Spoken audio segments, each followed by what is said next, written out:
Bem-vindo ao Compartilha Direito, eu sou o professor Thiago Caversan e hoje nós vamos falar de espécies da tutela jurisdicional, cognitiva, executiva, cautelar.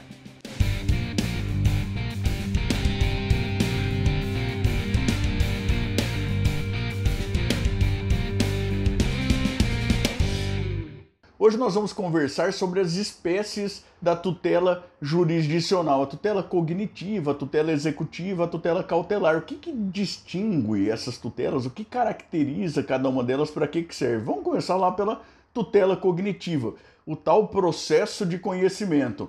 Nós já falamos aqui em um outro vídeo do processo como uma receita, né? Como algo que visa uma determinada finalidade. Se você quer chegar a um bolo, a ordem lógica é uma. Se você quer chegar a um filé à parmegiana, a ordem é completamente outra. O objetivo do processo de conhecimento é a construção de certeza jurídica sobre uma situação juridicamente relevante. Veja só, você que coisa interessante. Isso é o que explica o jeitão do processo de conhecimento lá no Código de Processo Civil. Começa com uma fase postulatória, uma fase em que as partes vão externar as suas versões, as suas alegações e as respectivas pretensões. Depois a gente tem uma fase de organização desse processo, em que o juiz vai poder, inclusive, fixar pontos controvertidos e aí deferir a produção de provas, caso ele não tenha condições ainda de julgamento. Depois disso, quando necessário, a gente tem uma fase para a produção de provas. E por que a gente tem uma fase com ampla possibilidade de produção de provas? Ah, professor, é porque está na Constituição. É verdade, ampla defesa, com os meios e recursos a ela inerentes. Mas tem que ter um motivo lógico, é porque não existe ainda certeza. Porque esse processo de conhecimento tem como objetivo justamente a construção de certeza jurídica sobre situação juridicamente relevante. E aí então a gente vai produzir provas, os elementos de formação da convicção do juiz. Você tem lá prova testemunhal, prova documental, ata notarial, prova pericial, não é? Você tem aquele monte de prova e ainda todas as moralmente legítimas, não é isso que o código fala? Depois a gente tem um momento de encerramento da instrução, com a possibilidade inclusive, né, de audiência de instrução e julgamento, se for o caso de produção de provas orais. Esse tem o encerramento da instrução, a fase decisória, uma possível fase recursal e tudo mais. Isso marca o processo de conhecimento justamente por conta dessa ideia de que o processo de conhecimento persegue a possibilidade de construção de certeza jurídica. Ô professor, mas e quando a gente tem lá uma extinção sem julgamento do mérito? Bom, dentro do processo, pelo menos, se aquela decisão se tornar definitiva, você tem uma certeza intraprocessual, uma certeza da inadmissibilidade daquele processo. Então, é certeza. O papo no processo de conhecimento é sobre certeza. Aí o processo de execução.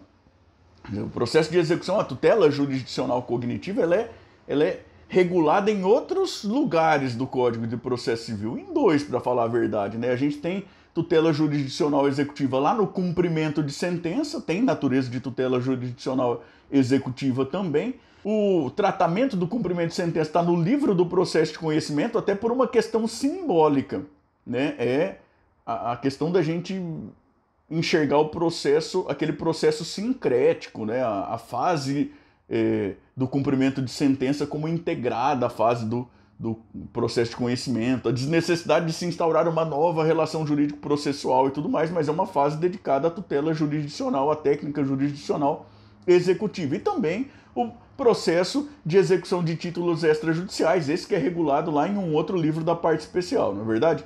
Qual o objetivo, então, que a gente persegue quando a gente fala de tutela jurisdicional executiva? O objetivo não é mais de construção de certeza, o objetivo é de efetivação de direito. De efetivação de direito. Mas como assim a gente vai direto para a efetivação de direito? De que tipo de direito?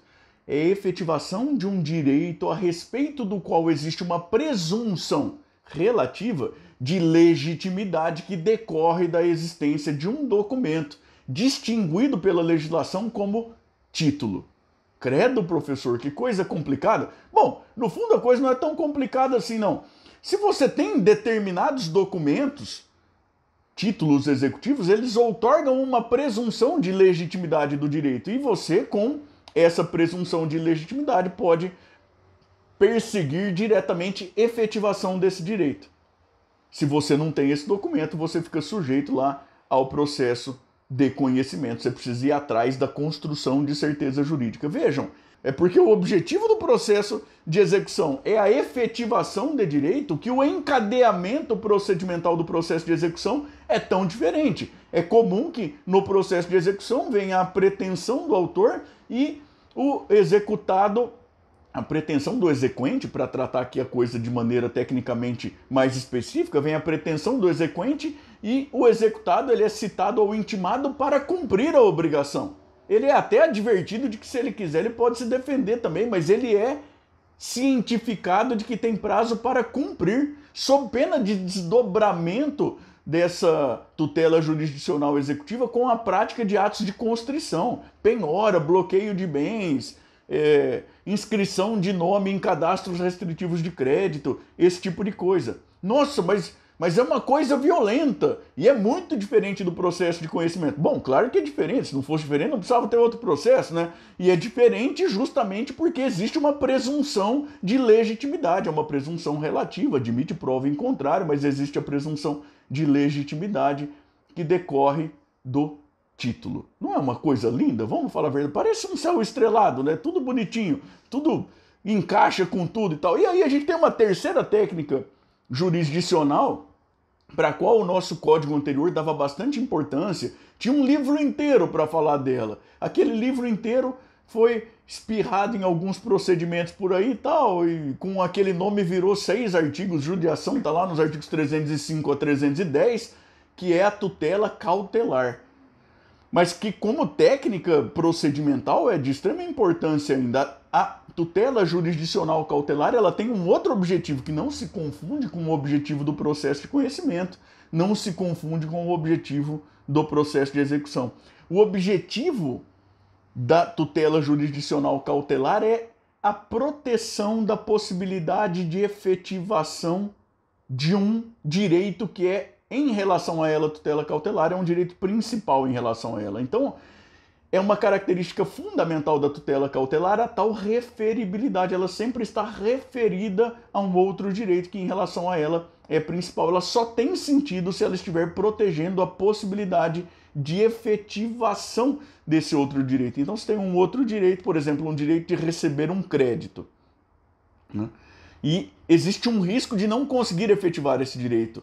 Você pleiteia lá a concessão de uma tutela cautelar que, então, protege esse direito. E aí existe uma confusão danada entre tutela cautelar, tutela antecipada e tudo mais, o que é papo para um outro vídeo, né? Mas veja que com isso de que nós estamos tratando hoje, já dá para você entender um pouco os motivos da tutela cautelar e o porquê os artigos 305 a 310 são daquele jeito. Por que é que o código estabelece prazos menores? É porque nós estamos falando de risco de ineficácia da própria jurisdição. Por que o código fala de perda da eficácia da cautelar se não houver aí formulação de pedido principal e tudo mais? É porque a proteção ela não faz o menor sentido se aquilo a ser protegido não estiver lá bem deduzido e tudo mais. Então isso tem tudo a ver com o objetivo da tutela cautelar, essa característica dela de referibilidade. O objetivo do processo de conhecimento da tutela cognitiva, então, construção de certeza jurídica, da tutela executiva de efetivação de direito, da tutela cautelar de proteção da possibilidade de efetivação de um outro direito que em relação a ela é principal. Eu espero que você tenha gostado desse nosso papo e queria também te pedir, por favor, para se inscrever aqui no canal, para clicar no sininho, para dar o seu joinha aí e para compartilhar o vídeo com outras pessoas que também possam gostar dessa conversa, tá bom? Valeu, tchau, tchau, até mais!